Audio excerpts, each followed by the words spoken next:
आज मैं आपके बीच 10th क्लास के कोऑर्डिनेट ज्योमेट्री का एक पार्ट लेकर आया हूं। इसके अंतर्गत हम लोग क्या पढ़ेंगे? इसके अंतर्गत हम लोग यही पढ़ेंगे कि जब दो दिया गया बिंदु होगा और उसके बीच बहुत सारा बिंदु होगा तो उन सभी बिंदुओं का हम नियामक किस प्रकार ज्ञात करेंगे। या दो या दो से अधिक बिंदु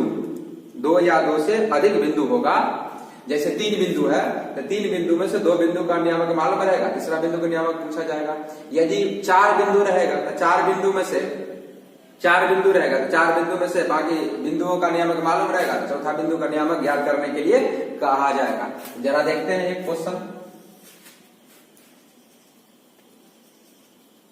ये ए और बी है, इसका नियामक x1 है कोमा y1 है, इसका नियामक x2 है और कोमा y2 है।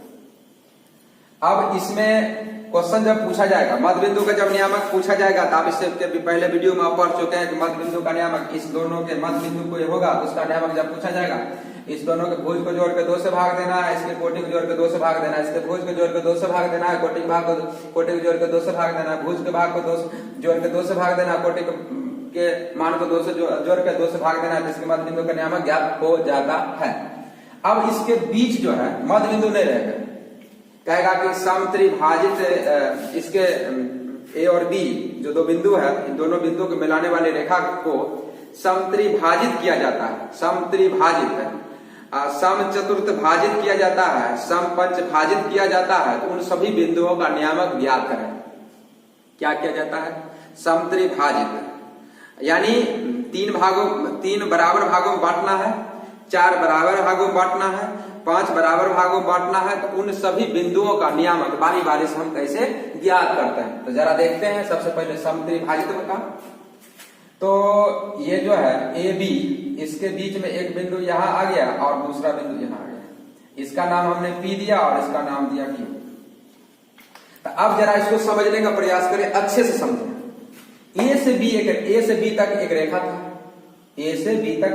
था, इस रेखा को 3 बराबर समत्रिभाजित का मतलब होता है बराबर करके 3 भागों में बांटो। एक रेखा है और उस रेखा को कहा जाएगा कि समत्रिभाजित करो। एक रेखा है और उस रेखा को आपको बोला जाएगा इस रेखा को समत्रिभाजित करो। इसका मतलब है कि आप उस रेखा को 3 बराबर भागों में बांट दो। फॉर एग्जाम्पल मान लीजिए कि 18 रुपया है और 3 भाई है और 18 रुपया है, और हम कहेंगे कि बराबर बराबर इस रुपया को बांट दो, तो 6 रुपया मिलेगा। 6 रुपया मिलेगा तीनों को ना, 6। अगर 12 रुपया होगा, 3 बराबर भागों में बांटना है तो 4 रुपया मिलेगा। इसी प्रकार अगर उसको 4 बराबर भागों में बांटने के लिए कहेगा, जैसे 12 रुपया है और कहेगा समचतुर्थ भाजित करो, इसका मतलब है कि अगर 12 रुपया है तो उसको 4 भाग में बराबर बराबर करके बांटना है, तो 3 रुपया चारों को मिलेगा तो 12 रुपया हो जाएगा। तब ये समझ गए हो। अब इसको थोड़ा एकदम हल्का है, पहले वीडियो चलाने से पहले ये मत समझना है ये भारी होगा। इसमें जब 2, 3, 4 मिनट जब आप सुनेंगे माइंड काम करेगा। और हमेशा याद रखें कि वीडियो जब आप देखेंगे तो बेहतर आपको करना है, हमें नहीं करना है। हमें तो पढ़ाना है, बेहतर आपको करना है। तो जब वीडियो जो है आप देख रहे हैं और आपको उसमें इंटरेस्ट आपको बनाना होगा। अगर आप इंटरेस्ट नहीं बना पाते हैं और वो समय आपका लैप्स कर गया, दोबारा वो समय नहीं आने वाला है। इसलिए उसको इंटरेस्ट बनाइए, आप उसको देखिए, क्योंकि आप माइंड में मेकअप कर लीजिए कि ये चैप्टर हमको समझ जाना है। इसको नहीं कैसे समझेंगे, क्योंकि हम तो कहानी बकने रहे, हम तो आपको समझाने का प्रयास कर रहे हैं।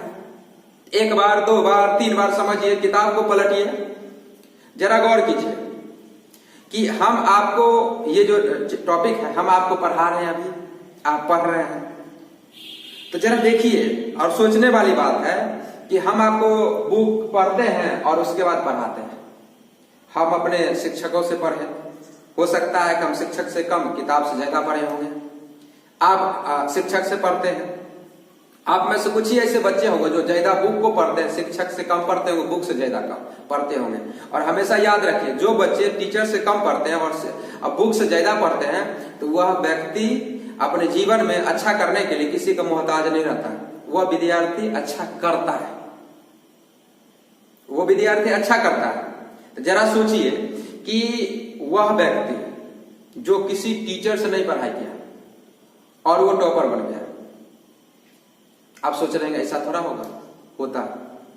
जो व्यक्ति किताब में छाप दिया ढेर सारा क्वेश्चन, तो जरा सोचिए इस प्रारंभिक स्थिति में बुक में जितने भी चीज छपा हुआ आज आपके सामने प्रस्तुत रहता है, आप देखते हैं, तो बुक में जितना छपा हुआ है तो वह व्यक्ति दिमाग लगा के छापा,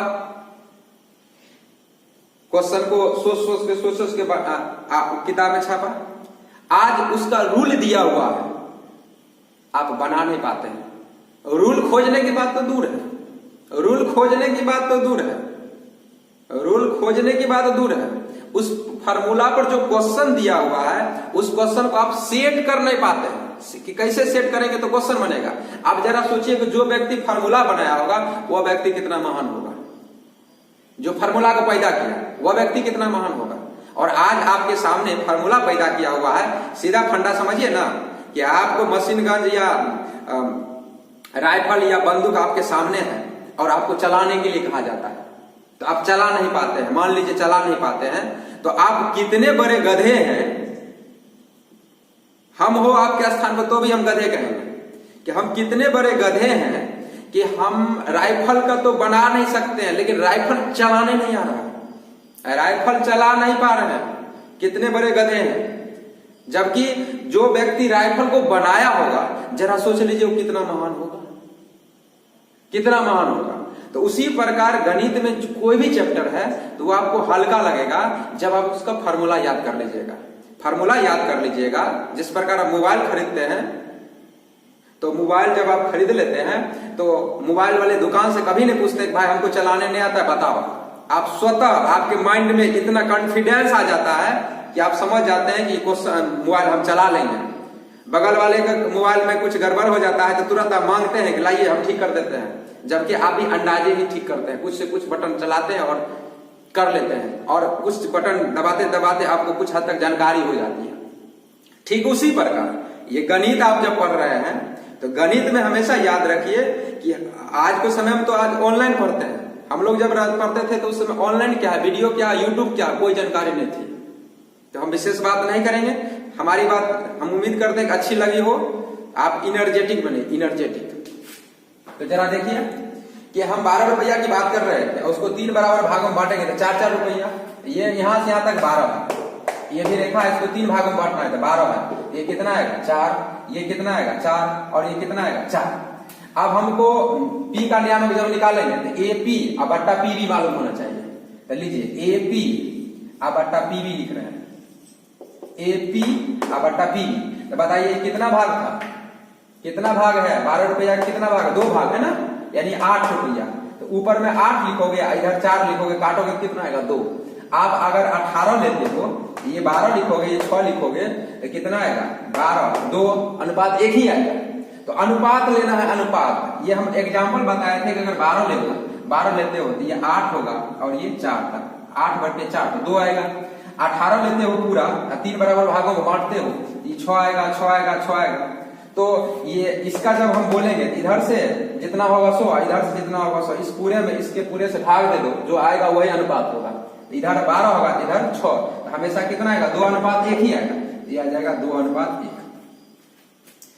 ए पी बट्टा पी भी कितना है 2 अनुपात 1। इसी प्रकार अगर क्यू का नियामक निकालना चाहते हो तो ए क्यू और बट्टा क्यू भी कितना है, तो ए क्यू 1, इधर से फिर 2, 1/2, 1/2 आ गया। अब मान लीजिए कि इसका नियामक मान लीजिए, इसका नियामक मान लीजिए कि x और y है, इसका नियामक मान लीजिए अल्फा और बीटा है, मान लीजिए। अब मान लीजिए कि आप इसका नियामक निकालना चाहते हैं, इसका निकालना चाहते हैं। तो जब इसका नियामक निकालना चाहते हैं, p का x नियामक, तो p का जब x नियामक निकालते हैं तो x बराबर, p का जब x नियामक निकालते हैं तो x बराबर। अब p का जब x नियामक निकालोगे तो जरा ध्यान दो, इसका जब x नियामक निकालते हो तो किसके सहायता से निकलेगा, b और a के सहायता से। b से p तक की दूरी ये है और p का a से p तक की दूरी ये है, यहां से यहां तक। इधर वाला नियामक इधर वाला दूरी से गुना होता है और इधर वाला दूरी से इधर वाला नियामक गुना होता है और इधर वाला दूरी से इधर वाला नियामक गुना होता है। इस गांव का आदमी का शादी उस गांव में होता है और उस गांव का आदमी का शादी इस गांव में होता है। ऐसा नहीं करना है एक ही गांव के आदमी जो आपस में शादी कर रहे हैं।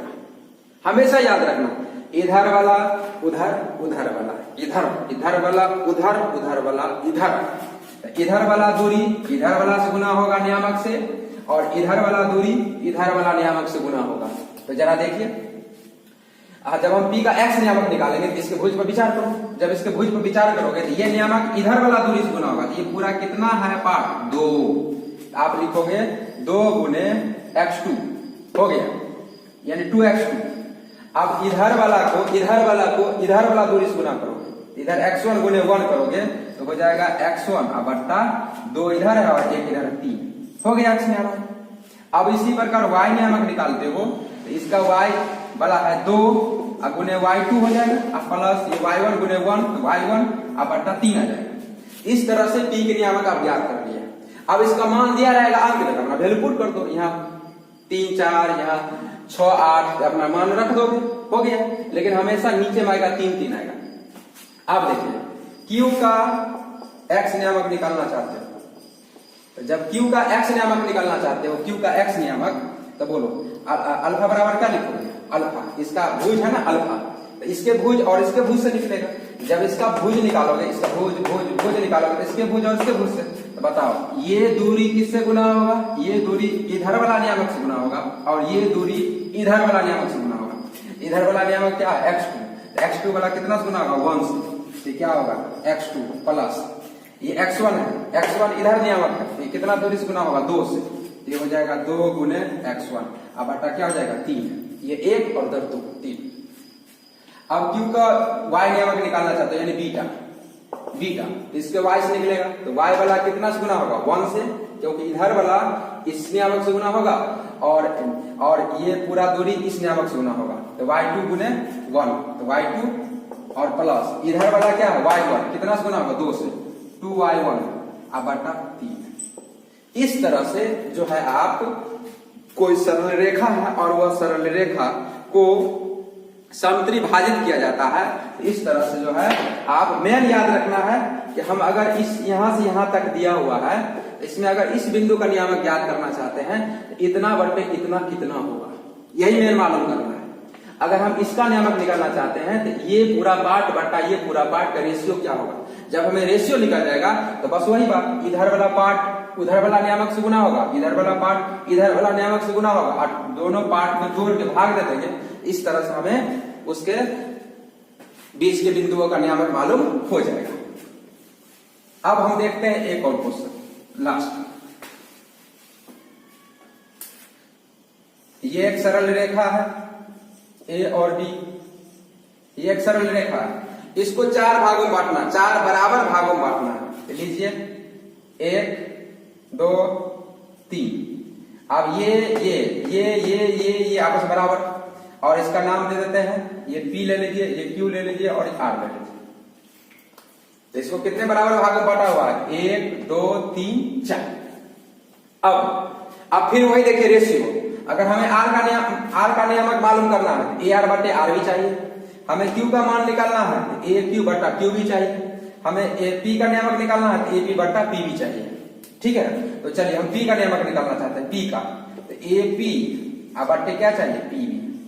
अब सोचिए क्या आएगा, हम Q का नियामक निकालना चाहते हैं AQ बटा Q भी चाहिए, हम निकालना चाहते हैं R का नियामक तो AR बटे R भी चाहिए। चलिए तो हम Q का नियामक निकालेंगे तो बोलिए इधर से कितना पार्ट हुआ 1 2 3, इधर कितना हुआ 1, तो हम AP हुआ 1 और PB कितना हुआ 3, 1 बटा 3 लेंगे। अगर हम Q का नियामक निकालना चाहते हैं तो इधर से भी 2 उधर से भी 2 है, 2 बटा 2 आ जाएगा तो ये 1 आ जाएगा, यानी इसके नियामक और इसके नियामक को जोड़ के 2 से भाग देना तो इसका भुज निकल जाएगा और इसके नियामक को जोड़ के कोटि वाला का भाग देना तो इसका कोटि निकल जाएगा, क्योंकि ये मध्य बिंदु है। तो एपी बटा पी भी निकल गया, एपी बटा क्यू भी निकल गया। अब आइए इसका ए आर, बोलिए ए आर कितना, 3 पार्ट और ये कितना 1 पार्ट, 3/1। अब ये अनुपात मालूम है, अब इसका नियामक दिया रहेगा x1/1 और इसका दिया रहेगा x2 और y2 और इसका आप मान लीजिए x, y मान लीजिए, इसको अल्फा और बीटा मान लीजिए और इसको जो है आप x डैश और y डैश मान लीजिए, हो गया। अब इस तरह से बीच में जितना बिंदु है उसका नियामक आपको ज्ञात करने के लिए कहेगा, तो आप ज्ञात कर सकते हैं। हम उम्मीद करते हैं कि ये टॉपिक जो आपको समझ में आया होगा। धन्यवाद।